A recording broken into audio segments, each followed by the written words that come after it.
Hello and welcome to Tech 24. I'm Annelise Borges. Coming up, the future of learning. In today's show, we guide you through the amazing new world of massive open online courses. And in Test 24, we check out a simple way of monitoring your plans. Flower power to your smartphone.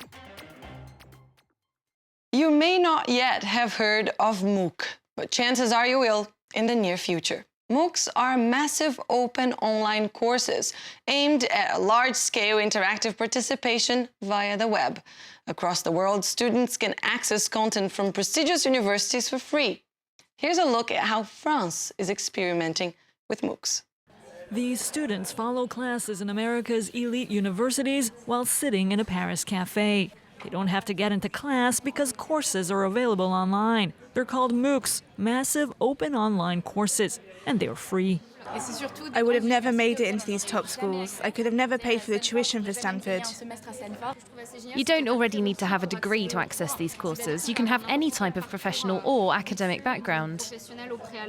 Courses last a few weeks. After that, the students complete an exam. That's my certificate from Stanford. I studied democracy development. Until now, no major French university has offered its own MOOCs. This will change in January. The country's best schools will then form a common platform. For now, only private institutes offer online courses. It's a different format. Students can play around with it and interact with the teacher. That's why we believe it'll become a major learning method. The goal is to teach hundreds of thousands of students, even millions. This professor says he's had to think out the course carefully. When I have my classes in front of me, I walk and look out for the students' reactions. When I see them frown, I rephrase my sentence to make it clearer. I obviously can't do that here. There's no feedback. MOOCs are not just for students and adults. These children in New Delhi use them every day. In class, it's not easy to remember everything the teacher says because he only says it once. Here we can watch lessons over and over again until we understand. The method is different. Here is the man behind the method, Salman Khan, the world's most famous math professor. He lives 12,000 kilometers away from New Delhi in California, teaching 6 million children throughout the world.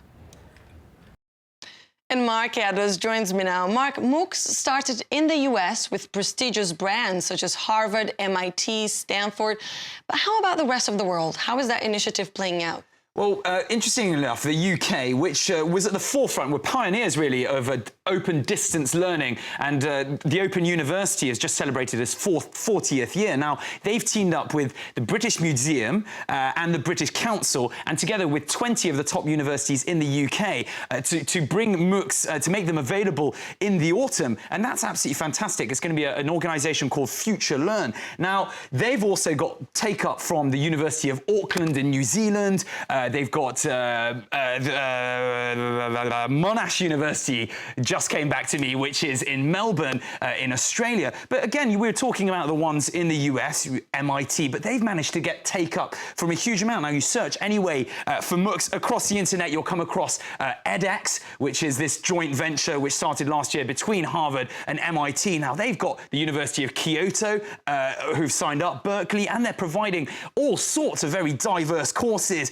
You can learn computer science, engineering, medicine, really fantastic, global, and it's going to continue progressing that way. Do you foresee, in your personal opinion, these kind of online courses replacing a traditional setting university where there's a face-to-face interaction? I think no. I don't think it will ever actually replace that because people need maybe that push for a lot of people to actually force themselves. I know I needed that push at university to be forced to go into a seminar. If it was left up to me and my computer, I certainly wouldn't be hitting the educational button every time. But it's just making it more available to those who won't be able to attend, university courses one-on-one. And I know Oxford and Cambridge in particular in the UK know the importance of having one-on-one to develop somebody's education. So I don't think it will go that way. All right, thanks for that, Mark. And for more information on MOOCs, as well as an extensive list of available courses, you can go to MOOCslist.com. We'll have to move on now. It's time for Test 24.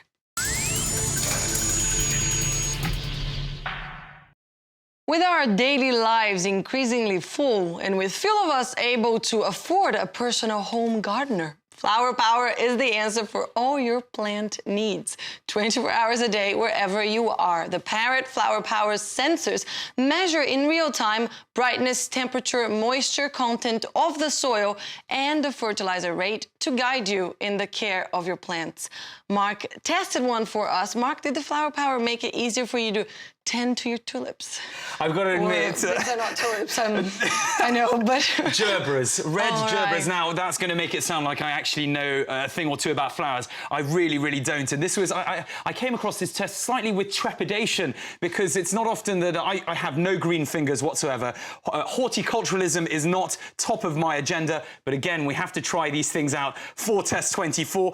Quietly impressed. I have, in my time, let a few plants die, and this technically should... All of us, I guess. Yes, I think everyone's actually had that, but this technically should allow you to do the same. I mean, you mentioned the ability to give you humidity, sunlight levels, you know, when it needs to be watered. Now, in particular, things that impress me, you can see real time, linked up via Wi-Fi, very, very simply, very simple to use. Now, another part of this, it's got over 6,000 plant species which are connected here. You can learn about all of them, encyclopedic knowledge, so you can sort of learn a bit more about it. As much as I like to be positive a lot of the time, there are a few things that annoyed me about Flower Power. And that's the object that you see in there, right? And yeah. quite discreet, Discreet. It works perfectly well, yeah. linked up via Bluetooth. You just put it in there, let it do all of its work, relays up to the Parrot cloud up top. But as I said, it can only be done via Bluetooth, so I can't actually be more than 25 meters away from my plant without it giving me the information, which I think is a bit annoying. Although it does have 6 months of battery, which is a very good amount of battery for that. You know, it's only available in iOS for now. In January next year, it'll be out in all the other stores, costing €49. You need to really want your plant not to die and be kind of nearish to your plant anyway. So how did you rate the Flower Power? Design, I like the application. I 6 out of 10 because the application, there isn't a huge amount to it, but I do like the device that comes with it. It is very easy to use, 7 out of 10. Value for money, if you do want your plants to survive, a solid 8 out of 10. You're paying €49. It's not going to break the bank. Solid thing, but again, not for me. I'm not a gardener at heart, but I know a few people who would probably enjoy using this application and the device. Thanks for that, Marc, and thank you for watching this edition of Tech 24. That's all we have time for. Don't forget, you can get in touch via Facebook or on Twitter. Our hashtag is Tech24. And we leave you today with images of supersonic shock waves. The images were captured by a twin telescope and digital camera system on the ground at NASA's Dryden Flight Research Center. The pictures are part of the test of a new type of photography called shrilling photography, which can capture changes in air density. Thanks for watching. I'll see you next week.